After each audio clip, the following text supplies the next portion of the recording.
Hello, everybody, and welcome to another great episode of My EdTech Live. Thank you so much for joining us on this wonderful day. And wherever it is that you're joining us from around the world, thank you, as always, for engaging with our content.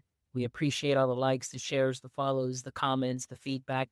You guys are fantastic, and I am excited to, as always, bring you some amazing content and an amazing guest. And I'm just so excited to dive in with my great friend, Aaron Makelky, who is joining us from Descript. And for those of you that may not be familiar with Descript, after today, trust me, you are going to learn more about Descript, and I promise you that you are going to jump right on it because of all the capabilities. Because if you are a podcaster or would like to be a podcaster, you're a current content creator and editing video and audio and all that great stuff, talk about a robust platform. So, Aaron, thank you so much for being on the show. How are you doing today? I'm doing great, Dr. Fonz. Thanks for having me. I'm excited to be on my favorite educational podcast of all time. Thank you, Aaron. I really appreciate you. And I have been a fan of yours too, as well. As you know, both you and I have connected on LinkedIn, and especially, surrounding conversations around AI. And, since 2022, you yourself also being in education and also taking that EdTech leap, a little bit before I did. But I'm just really excited to have you here because I think as educators, we're always educators at heart. And now with what you're doing at Descript and bringing forth podcasting or educating us, independent creators or full-on creators as, through podcasting and helping us with Descript. This is something that I am really excited to speak on because recently I just came back from a conference and presented, and I always do a presentation on podcasting and education and the importance of that. And then, of course, independently through my EdTech Live, surely believe the power that amplifying voice has, and what better way to do it through podcasting. And then I said, you know what?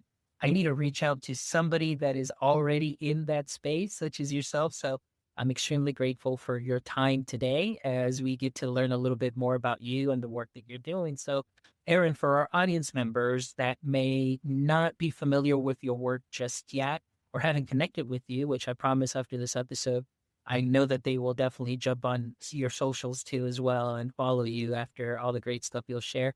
Can you give us a little brief introduction and what your context is within the podcasting space?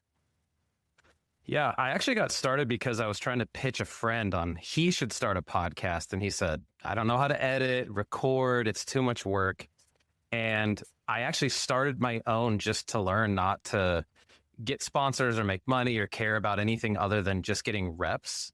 And then it turned out he never really wanted to, and I just kept going. And now I actually work for a company that enables millions of people to create their own content, podcasters like yourself.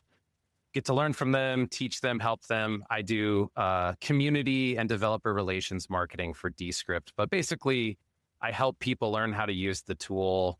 We do live streams. I'll do, somebody has a question, I'll just jump on a Zoom and help them or ask them what their questions are. And now I get to work with those people all the time, from big multi-million-dollar YouTubers to English teachers that just wanted to make their lessons more interesting for their students. And it's a ton of fun.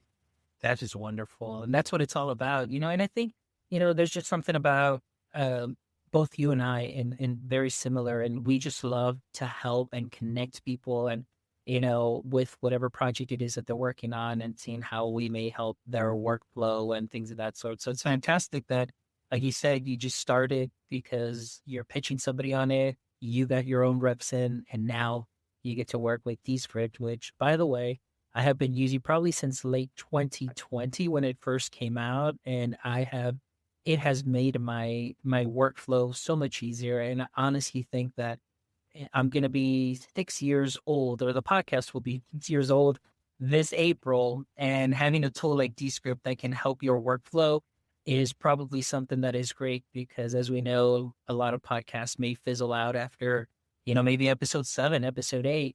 But now that you've joined Descript and joined that wonderful platform, I want to ask you, how has your perspective on podcasting's potential changed or evolved as now that what you see as part of the team now? Great question. Everything's changing in education and in technology. With podcasting, I think the standard has gotten higher, and it used to be if you just were consistent and didn't pod fade. I don't know if you're familiar with that term, but that's what everybody calls it.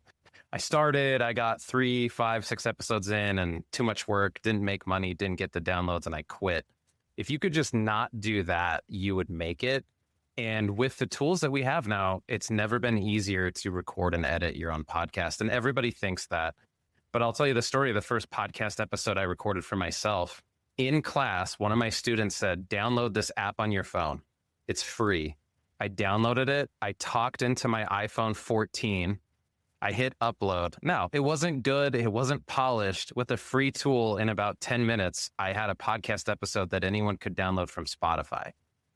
That really reinforced to me, okay, if you want a podcast, if you have an opinion, if you have interesting guests, you want to teach your audience, there's never been a better time to do it than now in terms of like the tools and the time it takes. But that also means the barrier of entry is really low. So you have to do something that other people don't do, or bring something to the table that some guy talking into his iPhone 14 can't do or doesn't do well.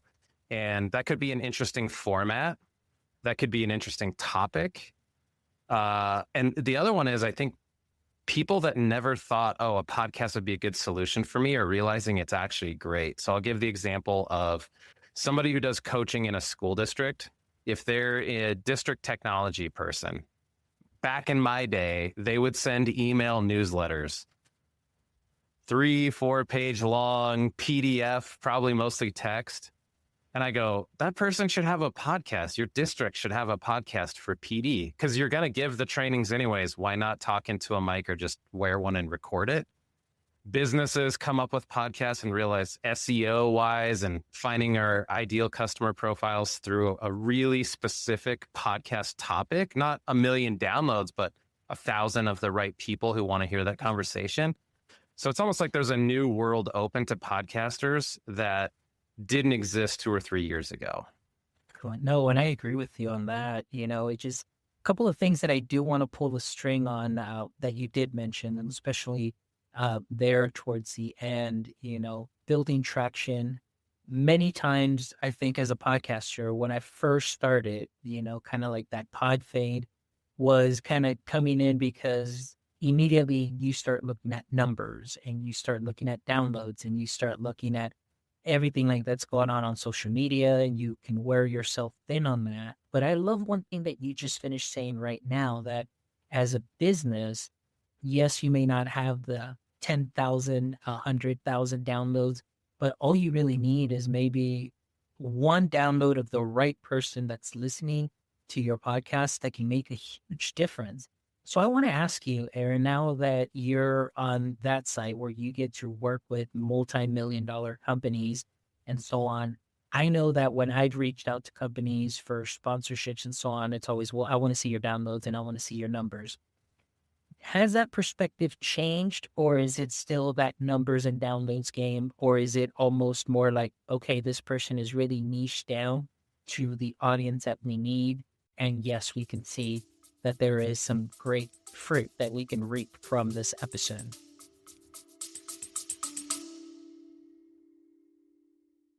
Behind every classroom door, there's a story of patience, creativity, and the quiet power of shaping the next generation. Peel Back Education shines a light on these lived experiences, the real voices of educators on the front lines. Don't just subscribe to Real Voices, discover them, connect with them, and maybe even share your own too. Visit peelbackeducation.com to discover the stories shaping education and the people just like you living them every day.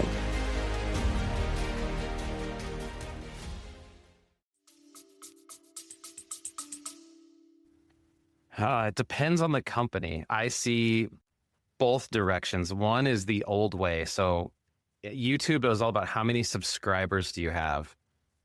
My hot take is I don't care about that at all. Now, I'm not the expert on the paid sponsorship stuff. We do have a team. I get to work with them. They're better at it than me. But I think that's 5 or 10 years ago, that was the most important metric. I think it's never been less important. I won't say it doesn't matter at all, but it's never been less important. The same thing is true with, your downloads on a podcast, because what does that convert into? A lot of that has now become a vanity metric that people say, look at my profile. Here's my one pager on my podcast that I send out to sponsors. I think there's a couple ways to approach it as the creator. One is sponsor yourself until you get the sponsors you want. It boggles my mind that people go, well, I can't find a brand deal with Adobe yet. Okay, well, you started your podcast 3 weeks ago and it has 50 downloads. They're probably not going to sponsor you. So just sponsor yourself.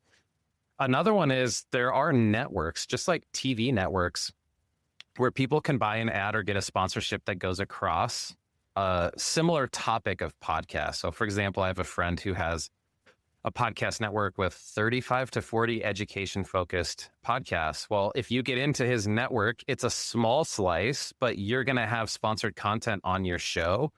More than making money right away, what it's going to give you is experience. Like, I have to know where to run the ad. I have to know which kind works. I have to have some sort of data to back up how many people heard the ad, clicked the link, downloaded the thing, signed up, whatever it was. So if you're not in a place where you can get that brand deal or sponsorship yourself right away, sponsor yourself or try to join a network and talk to them and say, hey, I don't even care about the $3 an episode I'll get when I start from the sponsors. I just want to learn, how do I work with them and measure this stuff?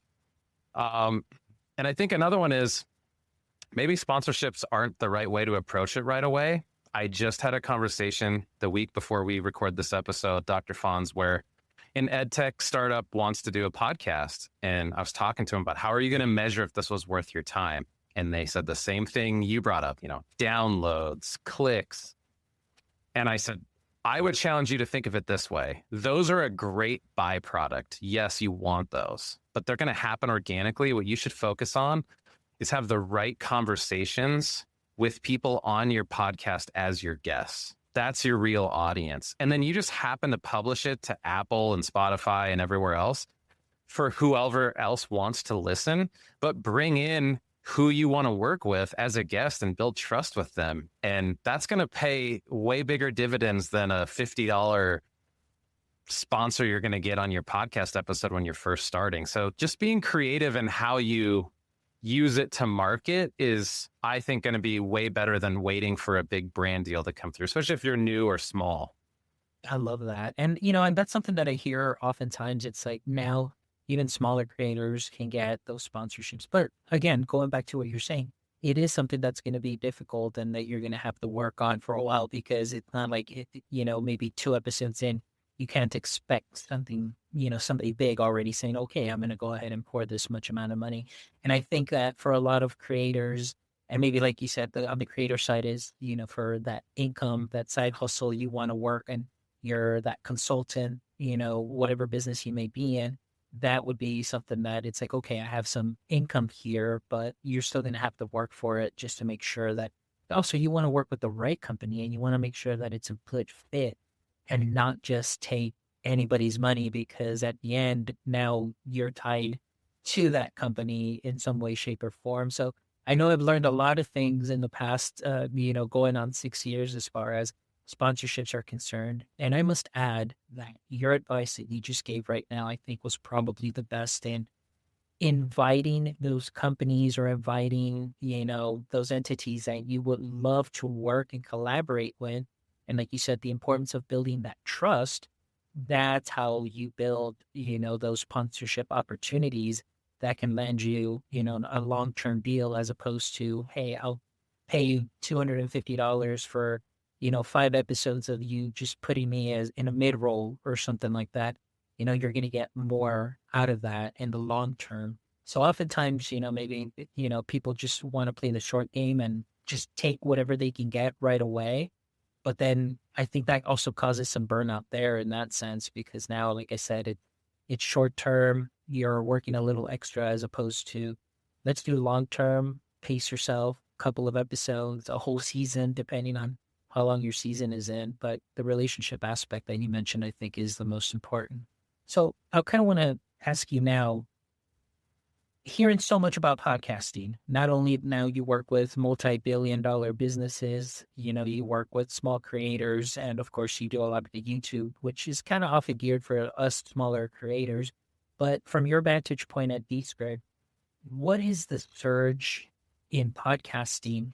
Where does that come from? And can people start building some traction, for those that are just kind of getting started? Yeah, I just had a conversation with somebody who works for a state agency that supports public schools. And they realized that the format is often far more important than the content. And the example was we send out email newsletters once a month of services we offer and educational things. And we both had a laugh as former classroom teachers and public school employees. We go, we don't read our email. I mean, it might get filtered. We don't open it. The same message, if it was available as an audio version or a video version as a podcast, people would eat that up. They'd love it. They'd engage. They'd click through to your link. They'd want to use your resources, whatever you're offering. And I think that's really just a shift, and people are busy, and now you can have content in whatever format you want. And very few of us want traditional long form text. We want either bite-sized video. My wife is a great example. Whenever she's doing things around the house, she has earbuds in and she's listening to podcasts. It's just what she does. And educational content too, not just entertainment stuff. So now that people can have that, I think there's a real competition for, you don't just have to have good content, you have to package it in the right context and give the format that your viewers really want it in. And I think now what I tell people is this: turn on a camera and a mic. You're also going to get a transcript. With a few tools, you can automate if you want to. Now you can have every format you want. You can clip this for Reels. You can do the long form video on YouTube. You can do the audio on the podcast platform. You can still do an email, a newsletter, a written version of this. But now that we all have cameras and mics, they don't even have to be high quality. Why wouldn't you capture that and use that source material to fit the format that your viewers really want? Man, that is great. And, that's one of the things too that often people I hear in our podcast space talk about is like, well, you need to do video. It's like, no, you don't have to do video. It's just podcasting and voice. So I think that also is up to the choice of the consumer. I mean, like you mentioned, I myself, I'm out doing the yard. I've got my earbuds in. I'm listening to a podcast. Obviously, I'm not going to be doing the video while I'm driving or anything, but I'm listening to it. But then, there's also the people that say, well, no, you have to have video now. So I want to ask you, like, what's your take on that? Because I know I've seen several debates where people will go into these, groups and say, like, no, podcasting, it should just be voice and it's a voice medium only. And if you're including video, you're not really podcasting. So what are your thoughts on that? Yeah, I completely disagree. What I tell people is, why not capture the video? You don't have to use it. You can go on Apple, which is still, especially for educational podcasts, the biggest platform. There is no video component. There's nothing wrong with that. But why wouldn't you want to reach Spotify, which is going to push your content more if there's video attached? YouTube, they claim, is the biggest podcast consumed platform there is. And I saw this all the time with my students. They would listen to YouTube without the screen, whether that's music, a podcast, an educational video. They would open a YouTube video, put the screen down, and have an earbud in. And to me, I go, as the creator, why do you care which version? If you really want to share your message, educate your audience, teach them, you have to give them the style that they want. And you can do the audio only thing, but the problem with that is algorithms dictate reach with a lot of these tools. And if you're trying to grow on Spotify and not doing video, you're just making it harder for yourself. That doesn't mean impossible, doesn't mean it can't be done, but it's going to be harder. YouTube's the same way. Why not put the video there? Even if it's just talking head and you frame it as side by side with your guest with nothing, that's going to get more reach than the audio only. So it's a sacrifice you're making if that's a hill you want to die on. And I totally respect the OG podcasters that have been doing it that way and don't want to change. More power to you. But especially for somebody new who's trying to grow, I think you're trying to climb a pretty vertical incline there if you're not using video. Yeah, I would definitely agree with that. And especially, with the amount of social media apps, just heavily video driven. And I mean, even if you don't want to do video, I think like even an audiogram that you can create and at least put that up there if you don't want to do, if you want to do a faceless kind of podcast and faceless social media, which is, I think, fantastic. And going back to what Descript has available, I mean, you've got all sorts of templates that are available, which kind of leads me to my next question that I want to ask you. You know, as far as podcasting as a medium, I know accessibility, that you mentioned, and I know can be a very low hanging fruit to create a podcast. But now, as people want to, I guess, get better at their quality and put out some quality outputs as far as audio and video, I want to ask you, as far as Descript's approach to audio and video, how can that change what people can do or were able to do to what they can do now? Because using it since late 2020, like I said, it has helped my workflow tremendously. So tell us a little bit about how Descript can really just amp up your game. Yeah, I think every podcaster knows the only piece of equipment that matters when you start is your microphone. And there was a time where to make podcast quality audio, you had to get a condenser mic, $300, at least $200 to start. Now, with either your phone or even some of the portable wireless ones, you can get surprisingly high quality audio, especially when your tool can process that on the back end. So we have a feature called Studio Sound. Basically, you click a button, it's going to take out background noises. It's kind of like Zoom. It knows the dog barking and the truck going by are different frequencies. So it can clean up your audio. That's good enough for 99% of people's use cases, even if you didn't have a high quality mic. So the reason that matters is the bar just got lower. A $20 or $30 piece of software can make your $50 mic sound like a $300 mic. And also the excuse of, well, I got to find the mic and the cord and set it up and all these things that there's podcasters that go, yep, I know that feeling. Until I get the next thing, I can't start. That's really gone away. The other one that I would say, besides not needing the top quality hardware because the tools will help you, is just the polish. You know that you have your brand, you have your logo up there behind you and the blue background.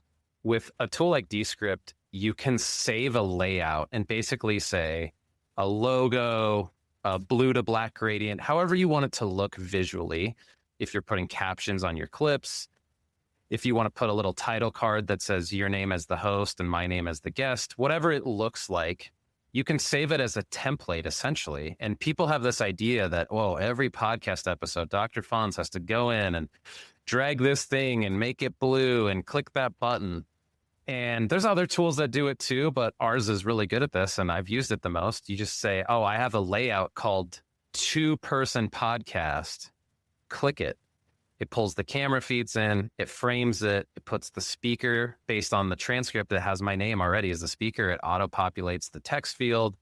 If you want to do social media with 2 people, but now it's going to be framed vertically, you can just have a layout called 2-person clip, and it puts your captions with your typography on there. And now once you create it, it's saved. So the 3rd episode is way easier to edit than the 1st.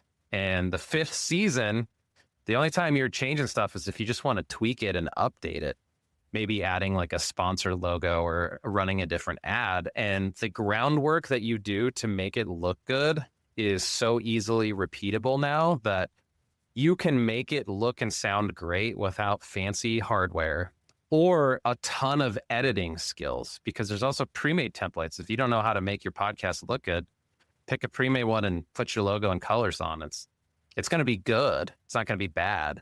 And then it's repeatable. It's savable. And I think people who haven't gone in and tried it have an idea of what it's like to edit podcasts. When you're first starting, you just need reps. So use something that you can save and apply. If you have an intro and an outro with your little beat that fades in and out, it's a file saved in your projects. And you just go in and call it My EdTech Life Intro. Boom, throw it in the first 30 seconds. My EdTech Outro. Boom, throw it in the last 30 seconds. You don't have to record those or do anything once you have them. Absolutely. And that's everything that you described there. It just really falls into my workflow. And that's the one thing that I would love to let all our audience members that are listening today, whether you're in education, whether you're in business, whether you're in academia, the power of your voice and amplifying what it is that you're doing with tools that are low barrier to entry. Once you get in there, you get some reps in. And just like Descript says, editing video is as easy as using docs or slides.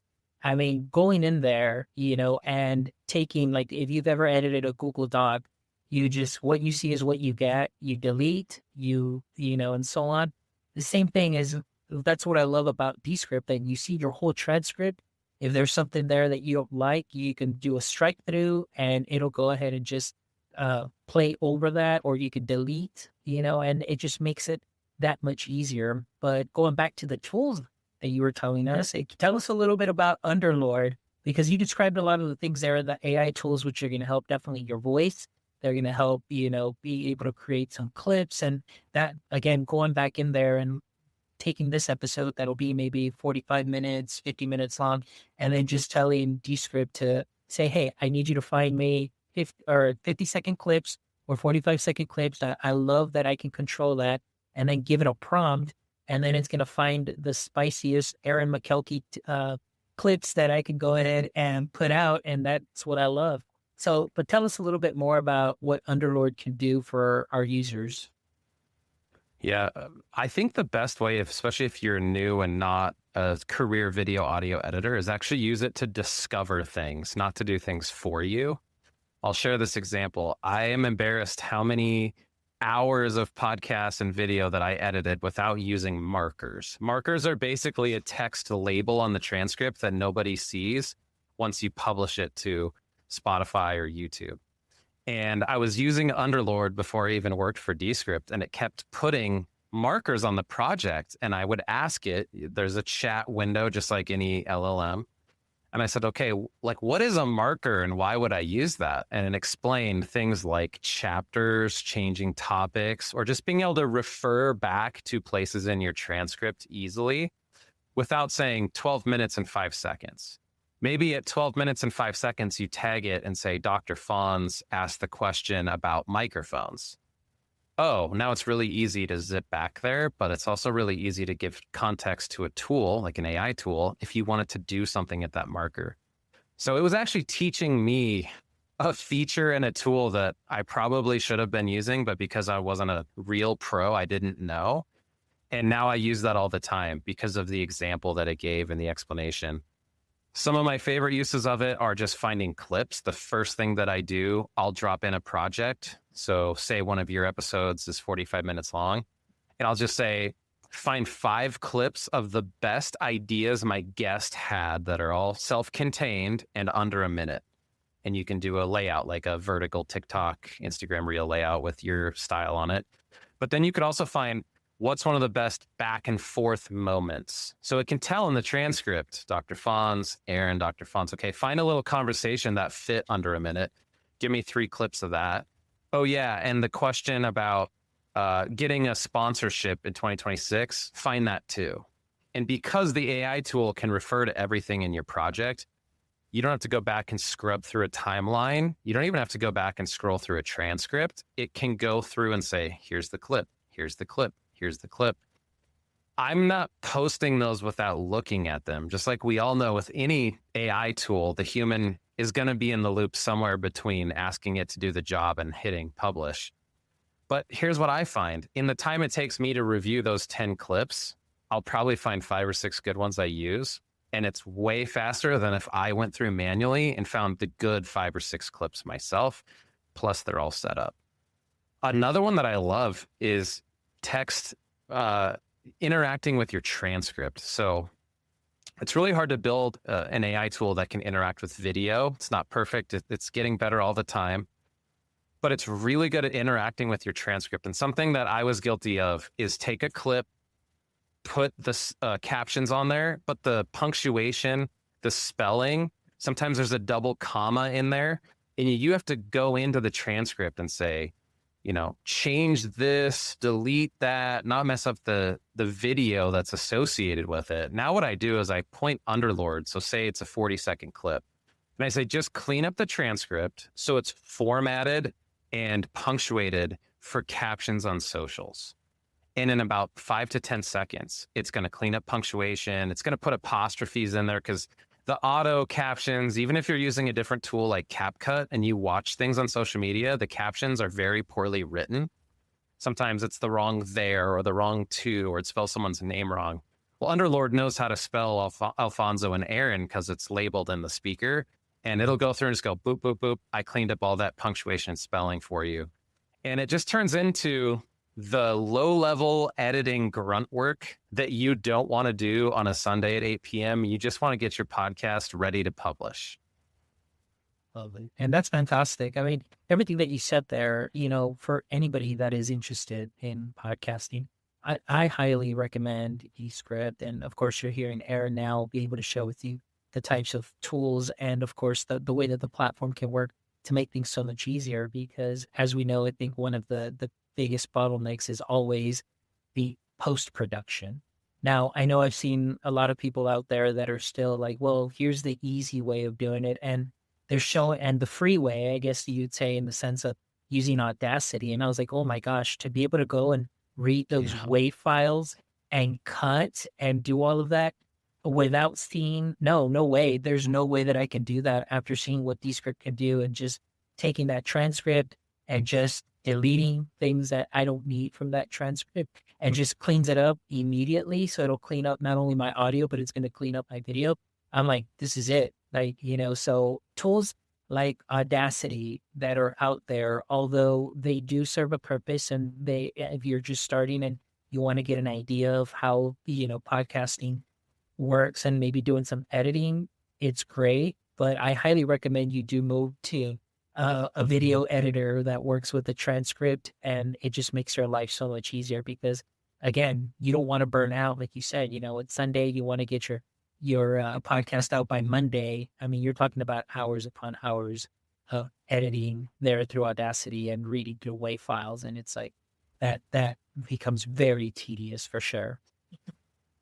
Yeah, I think a good goal that everybody should have if you're new to the editing part is find a tool and a workflow that you can do a 1-to-1 ratio of recording to editing time. So if you have an hour-long recording, that's the finished length, is you want to shoot for, I can get everything from the blank project to published in an hour. And you probably can't do that right away if you're new, but you'll get to the point where you find ways to make it repeatable, simple, something I can copy and paste or templatize. And if it's a 30-minute episode, there's no reason to spend more than 30 minutes on it once you've had some reps editing it.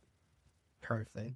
Now, Aaron, I want to ask you as we kind of start wrapping up, but I want to ask you about, of course, AI. 2022, obviously, both you and I in the education space saw ChatGPT come out, and we see so many AI tools being released, for business, education, creativity, and even here like podcasting and the use of AI has been very prevalent since for people that we've seen on social media. And even, of course, we're talking about tools that can help you in producing podcasts. And so sometimes the question is like, when you do have a platform that can really help you polish your content, remove all filler words, no more ums, no more pauses and things of that sort, or now you have voice cloning that can happen. I want to ask you, like, how can somebody think about the balance between a very polished product and still maintaining that authentic voice and messaging, whether it was a podcast or whether it was a message intended for just social media?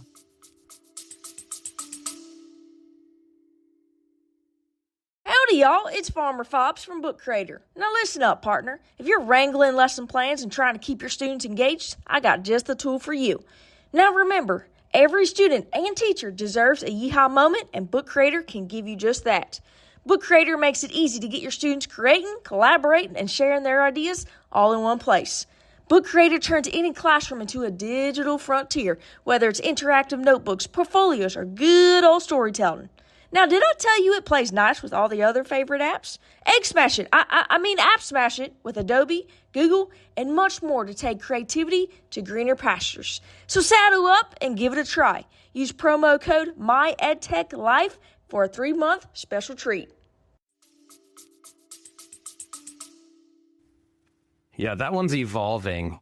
I'm not endorsing this, but you and I have seen it. People on social media will purposefully leave in typos. Students on assignments will insert strategic mistakes to essentially trick the audience into thinking, well, it can't be AI because it used the wrong spelling or the wrong punctuation. I'm not a believer in that. I don't do that personally. If I have typos, they're organic and I'm just not a smart guy, but they're definitely not on purpose. With the level of polish, I do think there were trends about when AI came out and this was hard to automate, that you need retention editing and sound effects and crazy transitions. And what a lot of people have found, especially if you're an educational podcaster, is actually your superpower can just be distilling the value and getting straight to the point, teaching, explaining, not trying all these crazy things that are just really overstimulating me.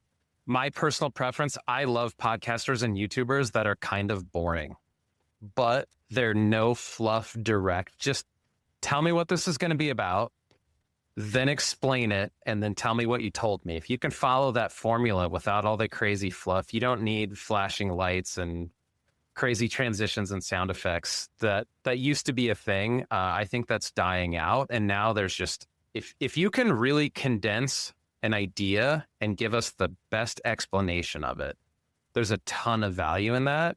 And that takes less time than all of the post-production editing that somebody might do. If the message isn't going to be valuable in the first place, you're just wrapping it up in fancy wrapping paper, but the president's side's still not very good.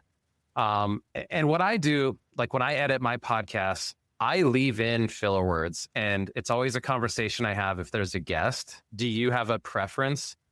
And almost everybody I talk to the last probably 2 years has said, you can leave anything as long as it wasn't a terrible take or the accidental swear word or something like that, because that's part of a podcast. It's a conversation and they're not always perfect. I use ums and likes and uhs when I talk to people in real life. And the worst thing you can do, this I think everyone can agree on, is over editing. So say you take out every single filler word and you're doing video and they're harsh cuts and my hand was over here and then the next frame it's here because you skipped out. I think that's the worst thing you can do. There's a really respected podcaster, brilliant, big brand deals. And I tried to watch theirs, the video version, and it was just so heavily edited and polished. I had to turn it off. I just went back to audio. So maybe shout out to some of the OG people that say audio only is still true podcasting. But I think that was a function of the editing style. It wasn't just the video. And you have to strike a balance for yourself. So if you're starting your own show, you have to think about where's the bar for polish and how can I get there as quickly as possible without a bunch of extra effort and time on my part. One balance that I like to strike in mind, I leave filler words in the audio and video, but if you're doing transcription or captions where the words are text, I will remove those. So if this was a TikTok reel and I said, I'll edit that out from the text, but I'm not going to take the audio and video because it's natural. And it's funny how less you will notice filler words if they're not in the captions, because we're just used to that. That's our society. We talk that way. And if you haven't tried that, just ignoring something in the transcript but leave the media in, I think that's a good standard to start with. And then you can polish up or down from there. I love those tips. I remember when I first started the podcast, it was all live shows, actually, all live streaming. Everything was live. And for me, the reason that I did that is, number one, I said, well, I'm going to get some authentic conversation, really good stuff, really good content. And even if you get the dog bark or if you get sirens or, whatever the case is that you would hear, I said, it's authentic. It's genuine. You're getting what you see is what you get. And so immediately I would just download, and at the time I was using StreamYard. So I would just download the episode and boom, just, put it, process it, add my intro, outro, use Descript, and just, and maybe some studio audio just in case, like sometimes, the guest mic might have been a little too low and things of that sort. So and above and just boom, immediately upload. And that was it. I mean, all the ums and verbal crutches and all of that, stay there. And even to this day, I don't do the live shows, and it's been a while since I don't, because now I batch my content. So now I slowly release, and, it gives me a little break on that. But I leave everything in there in the audio, and I do a little bit of polishing just on the social media side of it, just to kind of clean things up a little bit. So, remove any like little retakes or, little, even some of the filler words, like you said, as long as it's not a harsh cut, which I love now, remove filler words, except if there's a harsh cut, then you can just leave in. So again, the workflow kind of changes. And like you said, the more you do it, you kind of figure out your style of doing things and what works for you. For me, I tweak a little bit every single time as much as I can. I'll learn something new. But one of the things that I did fall into, and you mentioned this earlier, was the over editing, in the sense of there's a specific app, and I won't mention who they are, but it's you pop everything in there and it'll do, all your subtitles, and then it'll bring in like B-roll pictures and so on. And it just looked, at first it was like, oh my gosh, this sounds great and it looks great. And I just fell into that. And then now I'm seeing that people are like, we don't want to be over processed, over polished. It was just like you said, what is your message? What are you trying to teach me? And then just what's the value that I'm going to get from it? And then I'm good. And so I've also seen that transition now where it's more just rough. I've seen some YouTube channels that look very just rough, talking head, and they've got millions of listeners, but because of the content, and it's not heavily edited and things of that sort. And so I think for our audience members that are thinking about this, sometimes they may see, podcasters and they're like, oh my gosh, there's no way that I can get to that. But you might be seeing the finished product, but it doesn't mean that just because you're not at that level, people aren't going to be attracted to your content. It's about you and the value you bring to them. And you're just using this as a medium to share your message, your passion with your audience, and they'll end up finding you no matter what. So that's kind of something that I want to leave our audience members with. What would be the best advice now that you have transitioned into Descript? What would you tell the initial podcasting Aaron? What would be your best advice to him now after what you have seen and what you have learned working with Descript? Yeah. Well, I actually had a good friend and mentor who told me this when I started my own just to get reps. He said, learning the tools and the workflows and the software will be far more valuable than the first podcast that you make. And I remember thinking, what? How? I know my podcast isn't going to be big, but like, who cares if I know how to edit things? And it's doubly ironic because now I work for the company that I built my first podcast in. But I've been asked a lot more, can you teach me how to do this? What's the workflow? How's this tool work in podcast than I have about my own podcasts I've made or recorded or probably been downloaded. So that was very true. And I think teachers, professors, people who don't consider themselves content creators or audio engineers, 15 years ago, that was true. You'd have to be in a waveform with a blade tool slicing. If you don't know what that is, consider yourself lucky. Today, if you can turn on a mic, a camera, and type on a Word doc, a Google Doc, you can make a podcast, and you can make it sound and look really good without losing your mind. So just try it. If you don't know where to start, there's lots of resources online. Find somebody who's done it and just say, could I jump on a Zoom and watch what you do after you click done recording, say on this episode? What's your workflow? Where do you take it? What do you do first? And there's all sorts of free resources, but if you just find somebody who can show you theirs and then you make it your own, and the biggest thing, like all learning, you just need reps. You need to apply it, not read articles or watch videos about how to do it. Just do it and give yourself some time and say, okay, within a month, I'm going to publish my first episode, no matter how it looks or sounds. Like I got to go, and give yourself a deadline, and you'll be shocked at what you can do. Yeah, absolutely. And I think that's some sound advice.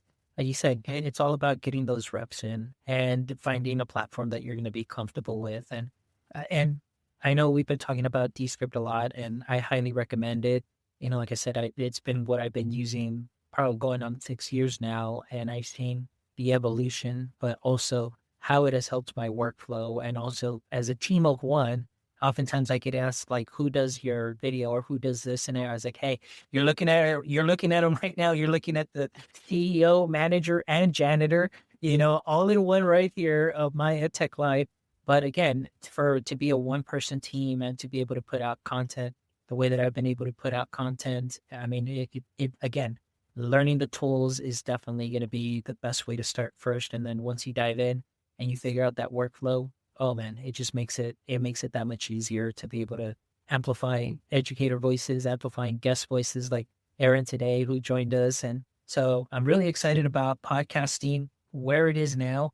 And I want to ask you, because now that you're working for Descript and you're getting to see a lot firsthand as maybe some slight changes or trends that you may be seeing, I want to ask you, what do you think, and what you've seen, what might be coming in the next 2 to 3 years as far as podcasting is concerned? Yeah, well, I don't claim to have any answers, but I have lots of thoughts and ideas. I think one that's already happening and will just accelerate is the rise of super specific niche podcasts. Because before, people thought I need a big audience to make it work. I need tons of reach. And now people go, if you had a podcast for busy suburban dads who want to learn skills on the side, like woodworking or something, that could be a whole podcast that 10 or 15 years ago, you just couldn't get enough traction. In education, I think we've all seen these people that used to be, I'm AI for education. They're now AI for undergraduate English professors. And you can have a whole channel just about that very specific application of knowledge in your domain. So you don't have to be the world's leading expert on a big thing, just narrow down a niche and be hyper specific and disciplined about your topic. There's lots of questions about, is it just going to get automated? Can somebody train an AI tool to just do the audio and video? We see this in social media already. I think social media is trending out in front of podcasting with like the influencers that aren't real people. The problem with that, podcasting is about relationships and interesting conversations. I don't know how well you can automate that, number one. And then number two, even if you could, do people want that? Just because the tool exists to create it, it's possible. Does that mean that's what you should do? I personally don't think so. I actually think the other thing, it's like a tennis ball effect. The further the trend goes one way, it's going to bounce harder the other direction once it hits the wall with the avatars, the faceless, the AI generated babies and dogs on podcasts. That was so novel a year ago that you could have a baby talking into a Shure mic. But how long did that last? You see it 3 times, like, okay, that was cool, but I'm not watching the whole podcast episode. So I actually think going the other direction, being more authentic, your editing style, you talked about how you've evolved back away from automate the B-roll and the effects and the transitions to just be interesting and be human. And what are things that you're not going to get from ChatGPT or Claude? What are conversations that no one can find anywhere else besides on your channel? There's still a ton of space there for humans to own that domain. I think the other one that shifted, and I would consider this a positive, is so many more people realize if I tried to make all the content I know I need for my creator side hustle or for my business, I'd go long form video, and then I have to do some reels, and then I have to do some text. And people realize, turn on the camera and have a podcast, even 20 minutes a week. You can use that content and slice it up and rearrange it in all the different formats and pump it out across all the channels. And it was 20 to 30 minutes to record. You're a big fan of batching, so am I. Okay, on Sundays, I do 30 minutes of recording, and then I repurpose the content for the next week, and then I have a 30-minute recording on Sunday. I know people who do that on a monthly basis. They take a day on the weekend, and they're recording hours. I don't do this. But then they repurpose it and schedule everything for a month. And they go, I'm just really intense. I send it out. boom, it's not a daily or weekly thing. And when I started podcasting, I thought, man, you have to have a guest every Thursday, which is so naive because like, well, it was recorded 2 weeks ago. I had to edit. Another trend, here's a cool one that I know some people doing, in-person podcast events. So their guests are coming to the city you're in, or you're meeting up somewhere, and it's a whole experience. You just happen to get on a podcast recording while you do this, but they'll bring in all of the guests who are, let's say it's a business podcast. So they're all entrepreneurs or investors or whatever, and they get to hang out and do things on a weekend in Jackson, Wyoming or LA, but you also each have a slot to do a podcast episode. So you're batching it, but you're also making it a human in-person experience that those people can't get anywhere else. You might find a bigger podcast with more listeners, but they didn't let you ride a horse or a snow machine in Wyoming after you're done recording. So people are just getting really creative with how you connect it to in-person things. I know you're at EdTech conferences all the time. You were probably just at a big one last week. How many people now record at their booth? That was never a thing 5 or 7 years ago. Yeah, no, and that's something that I saw. They're actually called Clubcast, and it's an education company that really works with after-school programs like Boys and Girls Clubs. And what they do is they actually have a curriculum, not necessarily on podcast, Aaron. So this is what I want to show you. They show you how to do the podcasting, but they actually have curriculum where we'll say, okay, this is a social studies curriculum. Here is your content. And then what they will do, the end product is a podcast that they record. And I thought that that was something that was great to be able to bring podcasting to students. But the gentleman that was there, his name, I believe, is Adam, was interviewing teachers on site, making those connections. And I think that's something that is fantastic. And it was something that was great. I mean, even just myself being there, it wasn't technically a podcast, but just those little mini clips and interviews, making it personal, talking to people, interviewing them, learning more about what they're doing and highlighting some of what the work that they're doing there at the conference is something too that is very beneficial too as well. So it really fell in line with what the conference theme was, which is back to that human connection, and, I think that those are some wonderful tips that you've shared there in the way that podcasting is changing and the creative component of it, but also keeping it human. And I think that as AI continues to evolve, more and more people are going to see that human connection and having those true, authentic, and genuine conversations. That's some great insight that you shared there, and I really appreciate that. Aaron, can you please let our audience members know also how they may get in contact with you or connect with you on social media? Yeah, I'll let you drop the links in the show notes or the description, but I'm just Aaron Makelky on LinkedIn.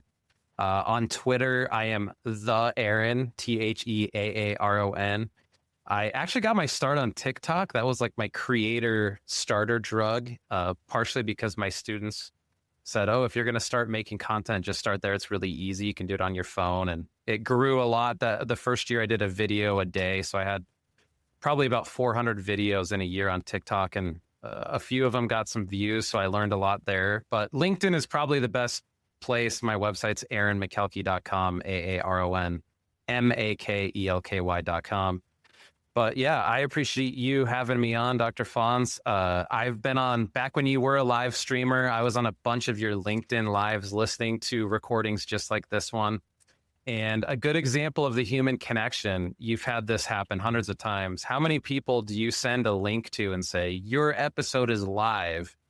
And they put that in the group chat, they show it to their friends, they share it with people. AI is not going to replace that. And as a podcaster, you can bring that to people. So lean into it. Excellent. Well, Aaron, before we wrap up, I always love to end the show with these last 3 questions. So hopefully you're ready. Question number 1.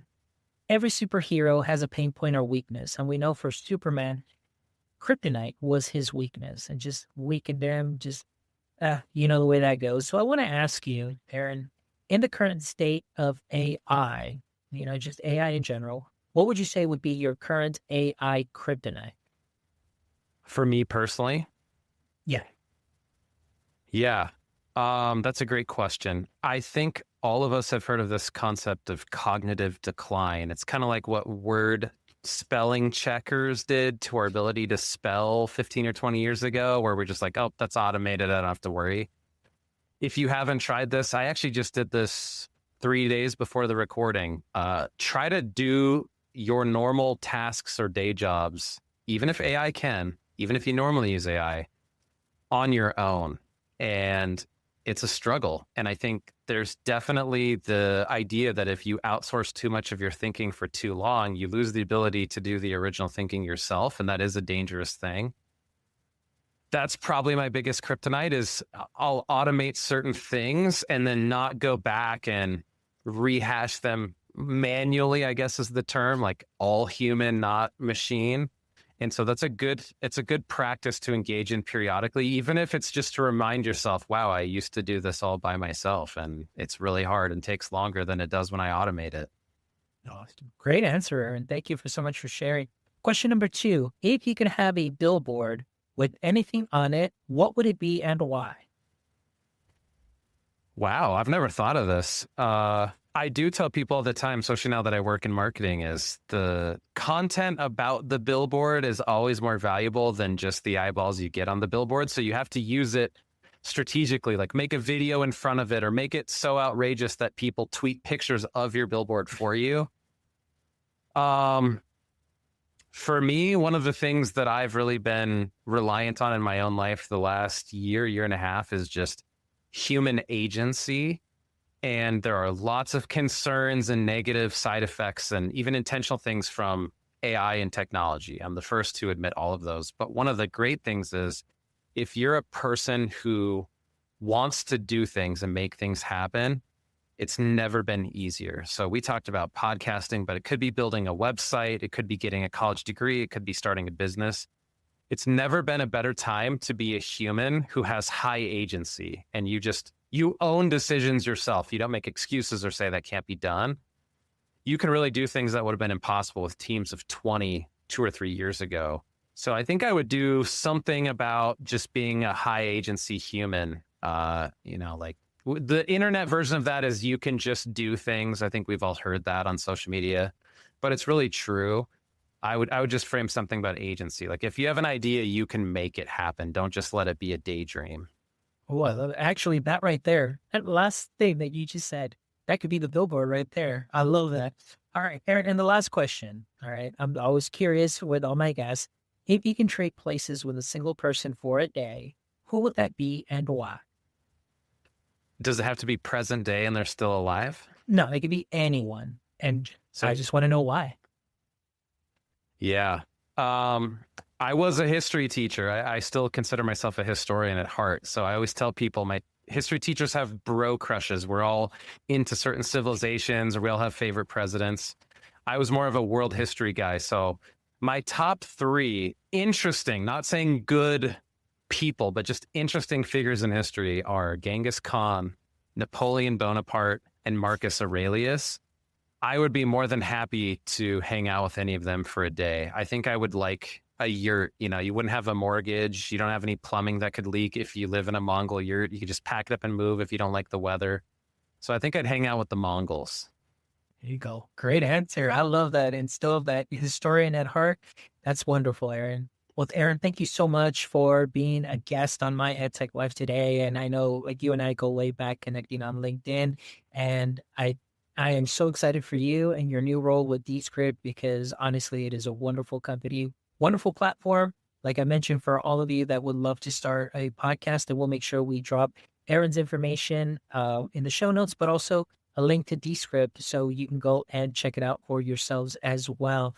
And for our audience members, as always, please make sure you visit our website at myedtech.life, where you can check out this amazing episode and the other 352 episodes that we have available, where I promise you will get, grab some knowledge nuggets that you can sprinkle onto what you are already doing great.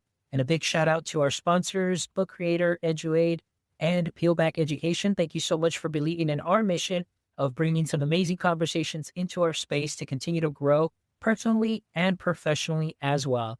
And until next time, my friends, don't forget, stay techie.